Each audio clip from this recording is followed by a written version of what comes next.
오늘은 회개, 순종, 소망이라는 제목으로 말씀을 함께 나누고자 합니다. 여러분 성경에는 설교문이 길게 나오는 경우가 많습니다. 특별히 사도행전에는 설교문이 많이 나와요. 이 설교문이 어떤 형태로 많이 나오냐면 붙잡혔을 때 너 뭘 전했느냐라고 했을 때 전한 내용을 설명을 한다거나 또 거짓말했지 그래서 진실이다라고 변증하기 위하여서 설교를 한다거나 여러 가지 형태의 설교문들이 나오고 있습니다. 근데 그 설교문들은 대부분 사도들이 한 설교인데요. 오늘 우리가 7장 말씀을 다 읽지는 않았지만 이 긴 7장의 내용이 다 설교문인데요. 이 설교는 유일하게 사도가 아닌 집사의 신분으로 설교한 설교 내용이 오늘 7장에 나오고 있습니다. 그것도 보통 짧게 나오는데 아주 길게 나오고 있습니다. 여러분들이 이 7장의 말씀을 다 아신다라는 전제하에 제가 오늘 말씀을 전할 터인데요.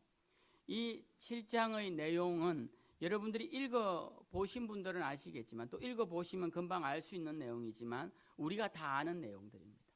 신앙생활을 조금만 한 사람들이라면 거의 다 아는 내용들이 이 설교문입니다. 특별한 내용이 없습니다. 우리는 설교를 들을 때 무슨 특별한 통찰력과 메시지, 우리를 변화시키는 획기적인 말씀들이 나올 것이라 생각하며 말씀을 들을 때가 있는데요. 오늘 이 스데반의 설교는 전혀 그런 게 없습니다. 그냥 우리가 너무나 잘 아는 이스라엘 역사라는 구약 성경에 나오는 내용들을 정리해서 설명하고 있다라는 것입니다.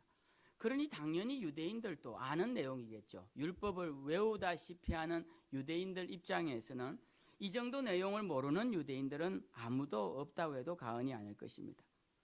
근데 이 말씀을 듣고 있던 유대인들이 이 스데반을 그냥 내버려 두지 않고 결국 돌을 던져 죽이게 됩니다. 그러면 스데반이 도대체 어떤 내용으로 설교를 했길래 돌에 맞아 죽게 될까요?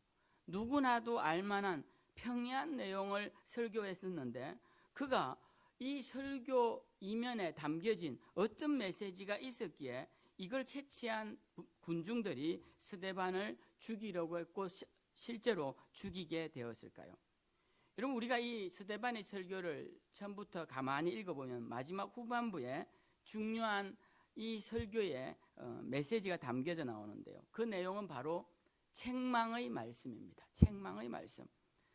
이 스데반이 책망하고 있는 이 메시지, 이 의미를 알아차린 유대인들은 분노하는데 어떻게 분노하느냐 봤더니 57절에 이렇게 이야기합니다.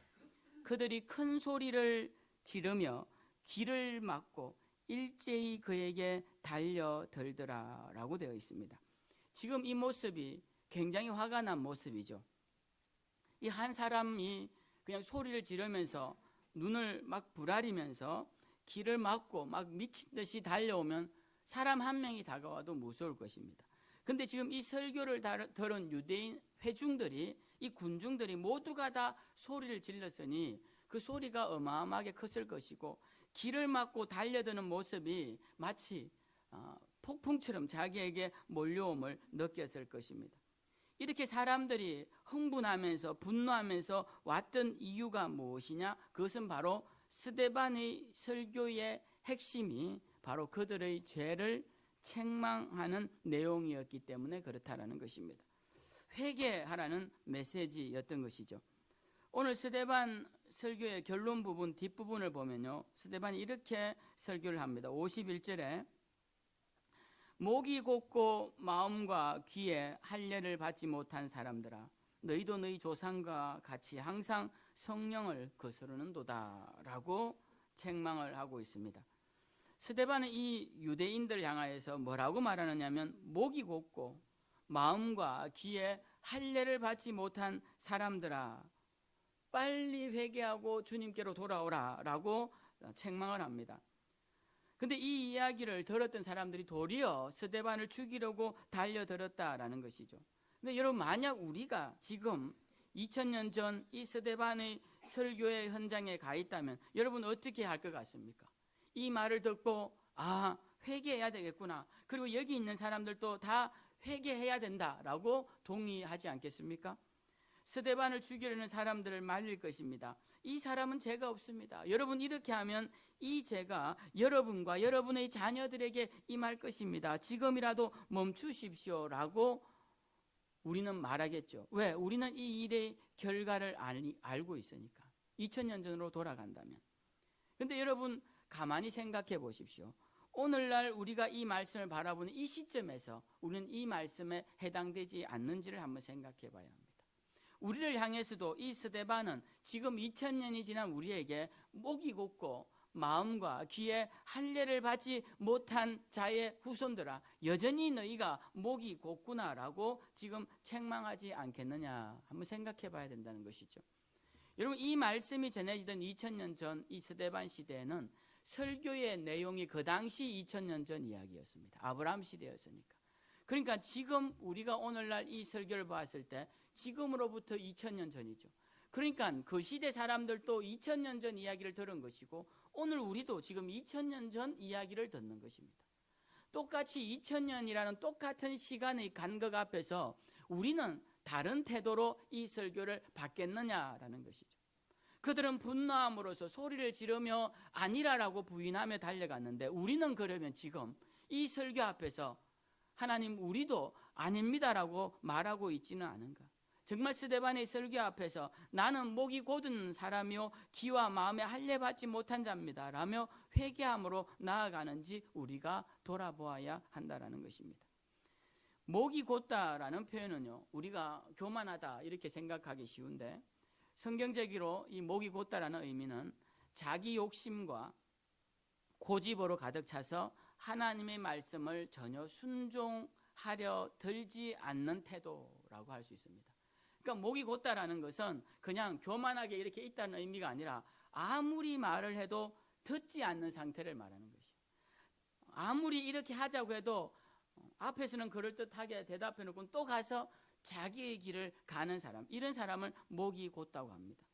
마음과 귀에 할례를 받지 못한 사람이라는 표현도 이와 똑같은 의미입니다. 이스라엘 사람들이 가장 영예롭게 생각하는 것 중에 하나가 이 난지 8일 만에 받는 사내 아이들이 받는 할례입니다. 그래서 이방인들을 향해서 이들은 뭐라고 비난하냐면 할례 없는 자라고 비난을 해요. 자기들은 할례를 받은 자다라는 것입니다. 근데 이 이스라엘 백성들이 외적으로는 할례를 받았을지라도 오늘 스데반은 뭐라고 말하느냐 하면 마음과 귀로는 이방인과 다를 바 없는 항상 죄의 정욕으로 가득 차서 하나님의 말씀에 대해 둔감하여 들으려조차 하지 않는 이러한 모습, 이것이 너희는 아직 마음과 귀에 할례를 받지 못한 상태이기 때문이다 라고 책망을 하고 있다는 것입니다. 그러니 이 책망이 유대인들에게는 너무나 모욕적이었던 것입니다. 할례가 그들에겐 굉장한 자부심이었는데 할례 받지 못한 자라고 하니 누가 우리를 향해서 교회를 열심히 다니고 있는 우리를 향해 너희가 믿는 예수는 너희는 예수를 알지도 못하고 또 천국에도 들어가지 못할 자다 이렇게 책망을 한다면 그 말을 듣는 우리가 굉장히 자존심이 상하겠죠. 지금 스데반이 유대인들을 향해 그렇게 책망하고 있는 것입니다. 근데 이 책망을 들은 유대인들이 이 책망 앞에서 아 그렇구나, 우리가 지금까지 선지자들을 죽이지 않은 선지자가 없고 하나님의 말씀을 거절하지 않은 적이 없는데 지금이라도 하나님 말씀에 순종하고 하나님 말씀을 따라 살아야겠구나라고 회개하는 자가 단 한 명도 나오지 않고 모두가 다 이 책망에 대해서 분노함으로 나아갔더라라는 것입니다. 여기서 우리가 알아야 할 중요한 오늘 던지는 메시지가 있는데 우리는 신앙생활하면서 늘 마음에 새겨야 할 것이 있습니다. 그건 뭐냐면 책망 앞에 섰을 때 우리가 어떻게 해야 하느냐라는 것입니다. 책망이 주어질 때, 말씀이 책망으로 나에게 다가올 때 우리는 어떻게 해야 되느냐라는 것입니다. 그것은 바로 회개하는 자세로 우리가 서야 합니다. 하나님의 말씀이 오늘 책망의 말씀이라면 한번 자신을 돌아보아야 합니다. 돌아보고 내가 무엇을 회개해야 할지를 생각해야 돼요. 그것이 2000년 전 유대인이 갔던 길을 걷지 않는 자의 모습입니다. 근데 들으면서 아 목사님 왜 저런 설교를 하시지?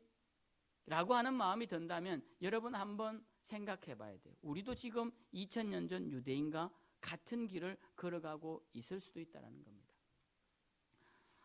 어떤 목사님이 교회에 부임을 했습니다. 여러분도 알고 저도 아는 유명한 목사님이십니다. 그 목사님이 설교를 아주 교회 개혁에 대한 설교를 했습니다. 교회 개혁에 대한 설교를 하고 책망하는 설교를 했더니 설교가 끝나자마자 장로님 한 분이 목사님을 부르더래요. 그리고는 목사님께 목사님 그런 설교를 하시면 안 됩니다. 그런 설교는 1년에 한 번, 두 번 하시고 항상 축복된 설교, 복된 설교를 하셔야 됩니다. 그러더래요. 그러니까 막 부임한 목사님이니까 앞에서 네 그러고 그 다음 주에 아무리 생각해도 안 되겠더래요. 그래서 다시 똑같은 설교를 2주째 했더랍니다. 그러니까 아니나 다를까 그 장로님이 또다시 불러서 목사님 그렇게 하시면 안 됩니다. 그러면서 길게 설명을 하셨겠죠. 그럼 교회가 부흥이 되지 않습니다부터 해서 쭉 이야기를 하셨겠죠. 그래서 이 목사님이 듣고 너무 속이 상해서 내가 이제 이 교회 이제 사임하면 사임했지 이대로는 안 된다 해서 셋째 주에 똑같은 설교를 또 한 번 더 하셨답니다. 그 다음엔 장로님이 오시지 않더래요.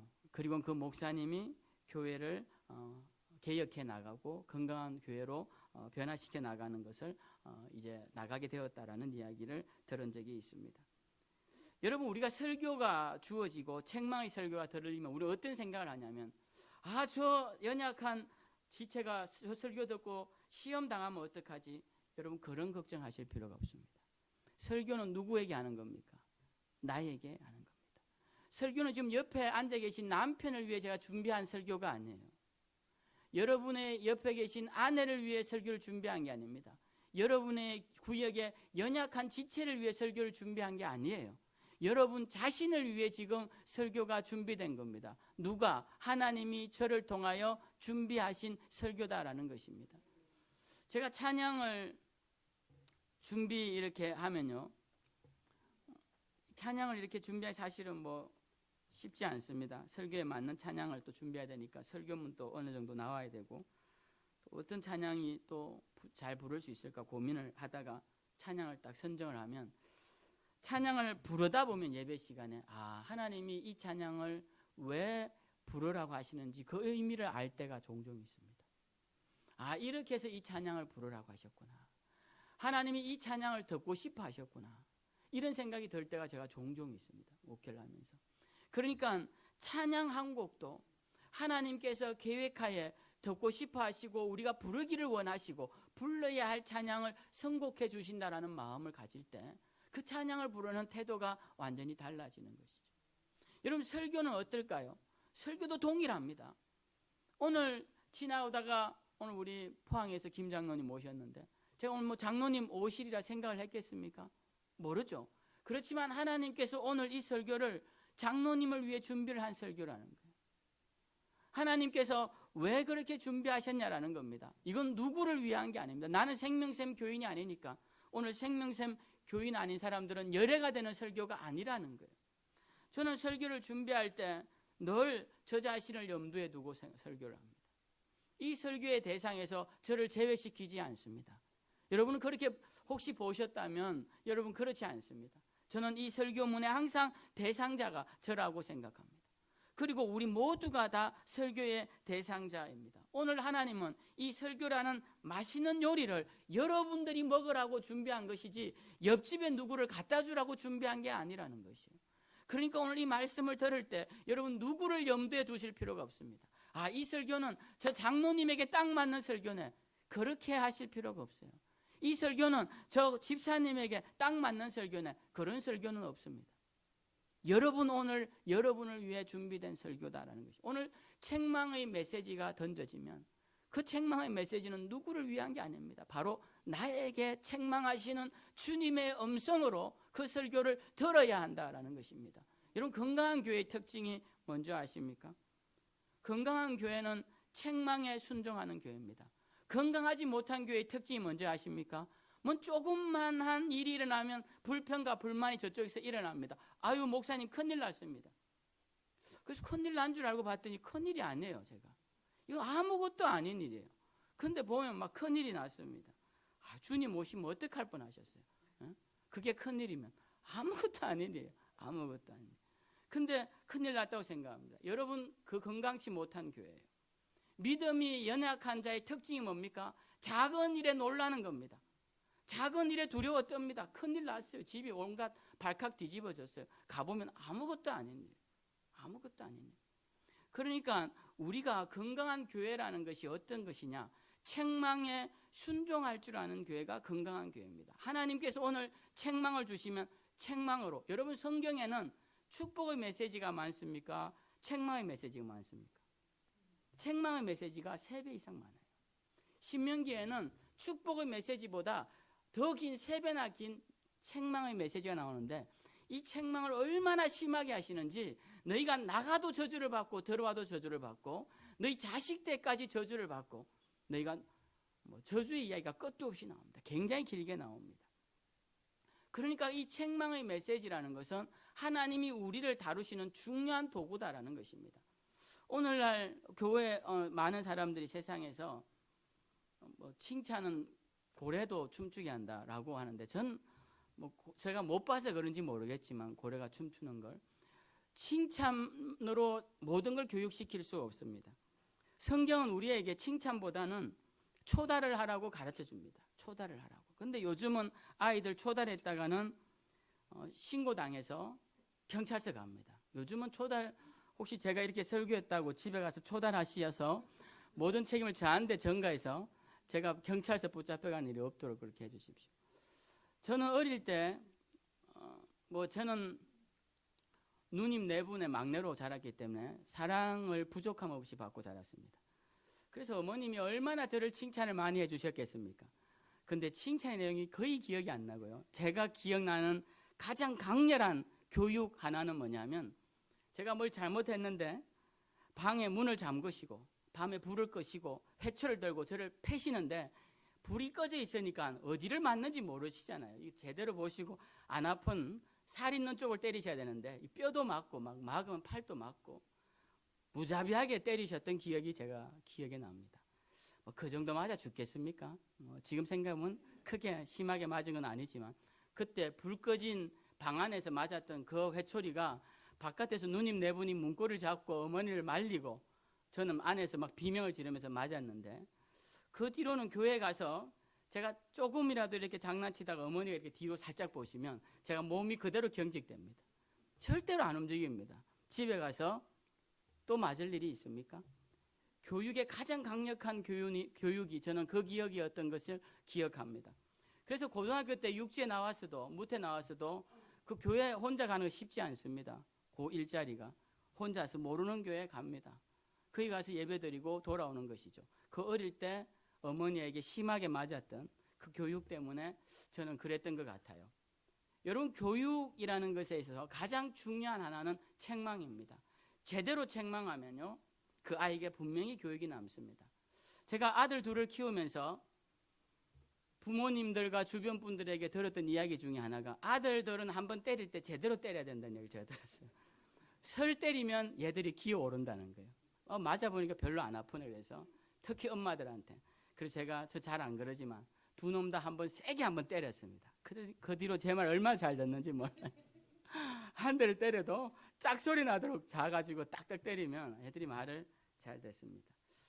제 교육 방식이 옳다는 게 아니라 책망이라는 것은 아주 중요한 교육의 수단입니다. 그 교육의 수단은 성경도 우리에게 하고 있고요. 그러니까 여러분들도 책망을 받을 때 어떤 마음으로 받아야 되냐면, 오늘 하나님이 나에게 회초리를 대시는구나.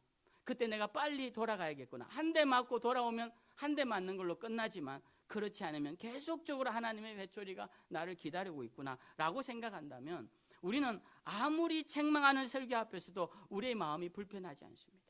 내가 회개해야겠구나. 오늘 하나님이 또 나를 사랑하셔서 돌아오라고 하시는구나 라고 하신다라는 것입니다. 여러분, 회개는 아주 중요합니다.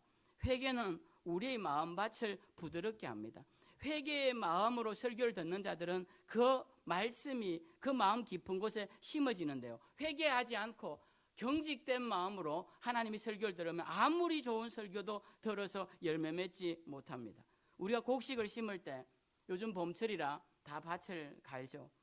로타리 친다고 합니다. 예전에는 소가 쟁기를 끌어서 흙을 다 뒤집었습니다. 그렇지 않으면 씨를 뿌릴 수가 없죠. 흙을 부드럽게 하지 않으면, 또 작년에 자란 풀을 그대로 놔둔 채로는 씨앗을 뿌리는 농부가 없습니다. 그렇게 뿌려서는 자라지 않기 때문에 그렇습니다. 우리의 마음밭도 마찬가지입니다. 말씀의 씨앗이 심겨져 축복의 열매가 맺어지기 위해서는 마음밭이 부드러워져야 합니다. 그런데 마음이 이 귀에 마음에 할례받지 못한 자처럼, 목이 곧은 백성처럼 되어 있으면 목사가, 설교자가 생명을 건 절박한 심정으로 메시지를 전해도 그 말씀은 열매를 맺지 못합니다. 그래서 우리는 회개하는 마음을 가지고 말씀 앞에 서야 돼요. 오늘 또 주시는 말씀 앞에 내가 무엇을 돌이켜야 하는가, 내가 무엇을 바꿔야 하는가, 무엇을 변화시켜야 하는가, 무엇을 더 정진시켜야 하는가 라는 마음 자세로 오늘 앉아 있어야 된다라는 것입니다. 예수님께서 이 땅에 오셔서 가장 먼저 하신 말씀이 무엇입니까?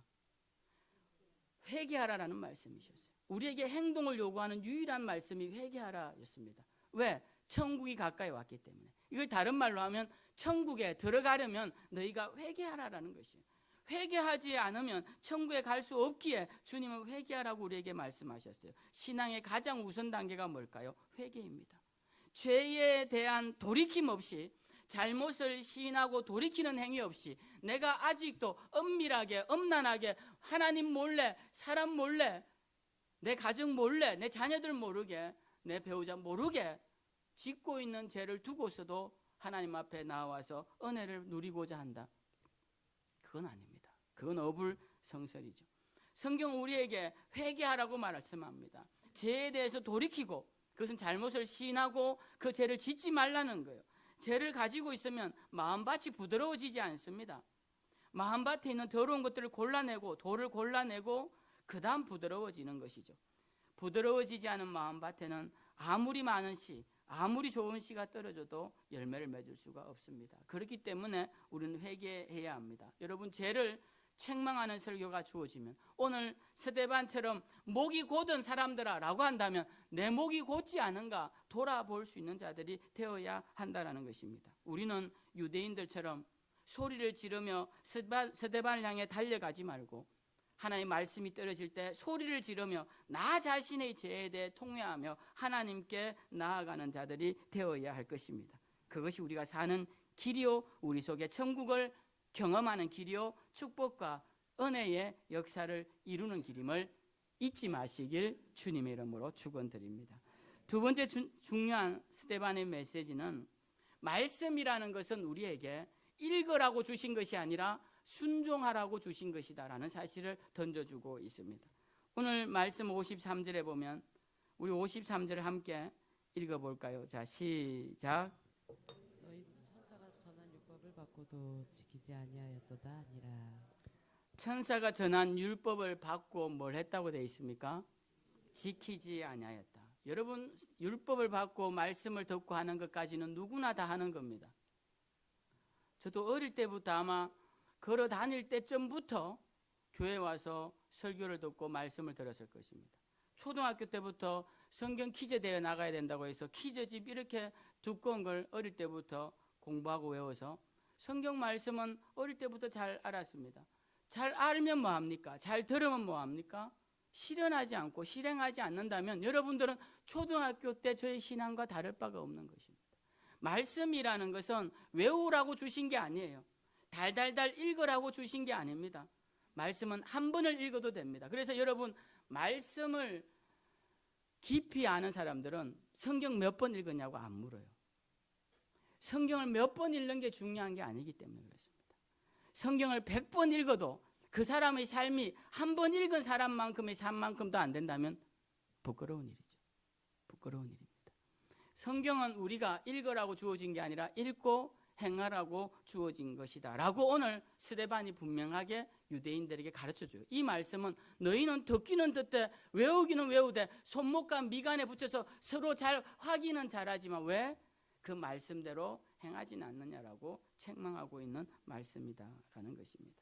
여러분, 듣는 것으로만 우리 삶의 변화를 일으키기는 굉장히 어렵습니다. 물론 듣기조차 하지 않는다면 더더구나 어렵겠지만 듣는 것으로만 가지고는 굉장히 어렵습니다. 제가 오늘 건강해지는 비결에 대해서 특강을 한번 한다고 쳐봅시다. 예를 들어서 여러분 마음에 미워하는 마음을 없애야 합니다. 그 미워하는 마음이 있다면 여러분 그 미움이 나를 찔러서 내 마음을 병들게 하고 그래서 결국 병까지 나게 됩니다. 그 스트레스가 되어서 병든 사람 많이 보았습니다. 그 이제 집에 가셔서 서로 미운 사람도 사랑하고 이웃도 사랑하고 하십시오 라고 말씀을 드렸다고 해봅시다. 근데 여러분 그것을 듣고 집에 갔는데 남편이 또 하지 말라고 한 그것을 또 하고 있어요. 그래서 성질이 확 올라와서 그 다 잊어버리고 또 한판 대판 싸웠어요. 이제 같이 살기도 싫어요. 그럼 어떻게 됩니까? 그 특강을 들었던 효과가 전혀 없는 거예요. 아무리 내가 1시간, 2시간 열심히 특강을 듣고 그 이유에 대해서 잘 알아듣고 메모를 해두었다 하더라도 그걸 행하지 않으면 소용이 없습니다. 자, 밤 10시부터 2시에 밤 10시부터 새벽 2시에 몸에 좋은 호르몬이 분비되는 시간입니다. 이 호르몬이 분비되는 시간에 무조건 주무셔야 합니다. 제가 의사분한테 직접 들은 이야기예요. 여러분 또 들은 이야기입니다. 뭐 좋은 호르몬 이름이 있는데 그건 잘 모르겠습니다. 하여튼 10시부터 2시 사이에 다 생긴다고 해요. 자, 이걸 듣고 제가 10시에 자야 되는데 가서 오늘 또 새벽 2시에 잤어요. 그러면 아무 소용이 없다라는 것입니다. 이 지식 참 귀한 지식임에도 불구하고 그 지식을 가지고 삶이 변화되지 않더라는 것입니다. 여러분 말씀에 대한 지식, 이 지식이 있으면 영적 유익이 있습니다. 그죠? 전혀 없지는 않을 것입니다. 그러나 그 주는 유익이 크지 않다라는 것입니다.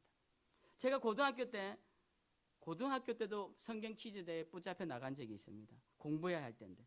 그래서 거기 가서 성경 퀴즈 대회를 해서 우리가 포항시 연합회, 포항에 침례교회가 많습니다.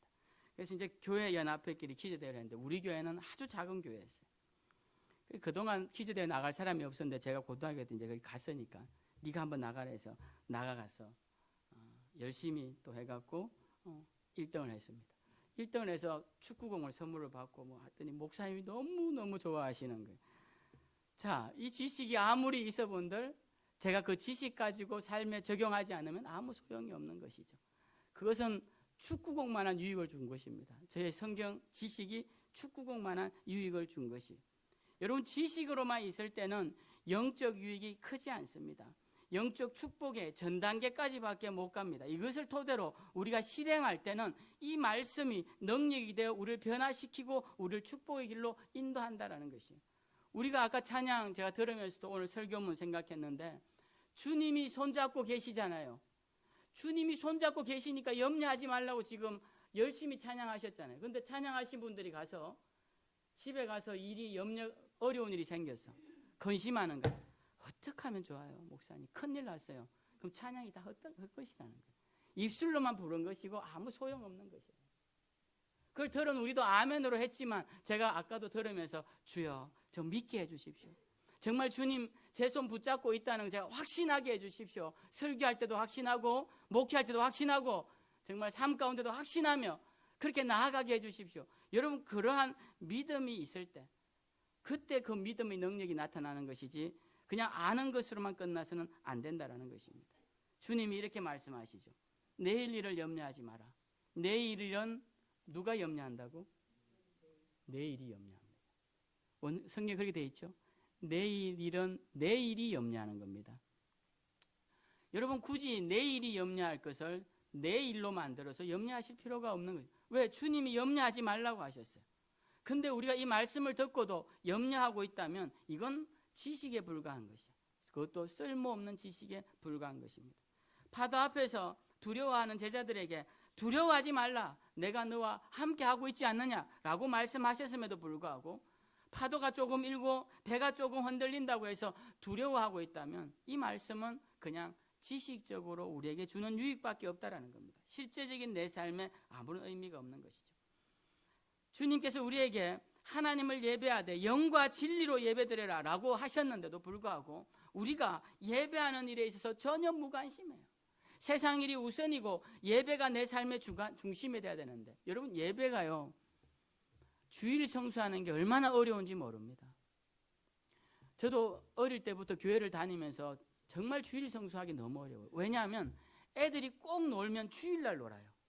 그리고 재밌는 것 하면 꼭 주일 예배 시간 9시예요. 그래서 이 주일 예배를 빠뜨리기가 너무 쉽습니다. 그런데 어릴 때만 그러냐? 학교 다닐 때도 마찬가지예요. 그러니까 항상 주일에 뭔 일이 있습니다. 그러면 학교 다닐 때만 어려우냐? 그렇지 않아요. 여러분 사회생활 할 때도 주일 지키기 얼마나 어려운지 몰라요. 주일 예배 지키기가. 요 중간에 애매하게 있는 이 시간 하나를 빼면 아무것도 못하는 거예요. 오늘 이렇게 봄나들이 가서 꽃 구경도 가야 되는데, 가을 되면 가을 단풍도 보러 가야 되는데, 이게 너무, 여러분 이게 쉽지 않습니다. 근데 하나님께서 뭐라고 하십니까? 주일을 지키라고 합니다. 주님께서 너희가 주일을 영과 진리로 예배 드리는 날로 예배를 잘 드리라고 하면 우리는 그걸 잘 지켜야 하는 거예요. 그걸 지키면 예배 드리는 자에게 주어지는 하나님의 축복이 주어지는데, 지키지 않는 자에게는 그 축복이 안 이어진다는 거예요. 지키지 않는 자에게는 하나님의 징계의 짝대기가 기다리고 있겠죠. 막대기가 기다리고 있는 것입니다. 사도 바울이 두들겨 맞듯이 그렇게 두들겨 맞는 거예요. 그리고 돌아오게 된다라는 것입니다. 여러분, 우리의 말씀이라는 게 뭐냐? 반드시 순종을 전제로 하고 주어진 게 말씀이라는 거예요. 그래서 말씀을 들을 때 우리는 행해야 되겠다. 한 말씀이라도, 오늘 목사님이 3대지 설교했지만 한 말씀이라도 내가 오늘 지켜 행해야 되겠다. 마음에 딱 새기고 그 말씀을 지킴으로써 말씀이 주는 놀라운 축복을 다 받아 누리시는 저와 여러분 되시길 주님의 이름으로 축원드립니다. 세 번째로 우리에게 던지는 중요한 메시지는요, 신앙인의 참된 소망은 예수 그리스도 한 분이시다라는 메시지입니다. 신앙인의 참된 소망, 유일한 소망은 예수 그리스도 한 분이십니다. 여러분의 소망이 여러분의 아들이 아닙니다. 어떤 목사가 자기 아들 독생자라고 이야기하는 거 듣고 깜짝 놀랐어요. 네. 그분의 소망은 누구냐? 그 아들 독생자인 거예요. 우리의 소망은 누굽니까? 하나님의 아들 독생자이신 거예요.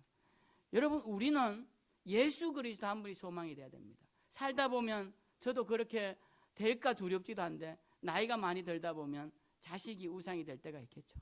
자식이 의지처가 될 때가 있을 겁니다. 그것도 자식이 하나밖에 없고 그러면 더 의지가 될 것이라 생각합니다. 저도 우리 부친 모시면서 저를 얼마나 의지하시는지 몰라요. 아버지를 모시고 한 10몇 년 있다가 너무 힘들어서 둘째 누님이 부산으로 모시고 왔어요. 그것도 거의 납치하다시피 모시고 왔습니다. 그냥 가시자면 안 가시니까 아버지 잠깐만 내려와 보세요. 그래서 그냥 옷 입으신 채로 태워서 부산까지 가셨어요. 그래서 거기서 침대도 사고 거기서 다 샀어요. 그냥. 근데 한 몇 달을 지나고 이제 아버지가 아들한테 와서 죽어야 되겠다는 생각을 굳게 잡수고 계시는데, 누님이 이제 아버지가 그렇게 침울하게 계시니까 안 됐잖아요. 그래서 아버지 막내 집에 가시고 싶어서, 아니 안 가고 싶다. 그러면 아버지 그때 담배를 태우셨어요. 담배를 딱 끊으시고, 이제 아들네 가고 싶으시면 내일 짐을 다 사셔서 나오시면 제가 막내 집에 가는 걸로 알고 있어요. 아니다, 난 너희 집이 좋다 그러시더래요. 그래서 누님도 아버지 인심을 샀다 생각하고 좋아하고 있었는데, 그 다음날 새벽에 짐 싸서 앉아 계시더래요. 소파에. 그러니까 얼마나 그 아들을 의지하시는 그 마음을 제가 압니다. 이해할 수 있고, 그 말을 듣는데 마음이 너무 괴로운 거예요.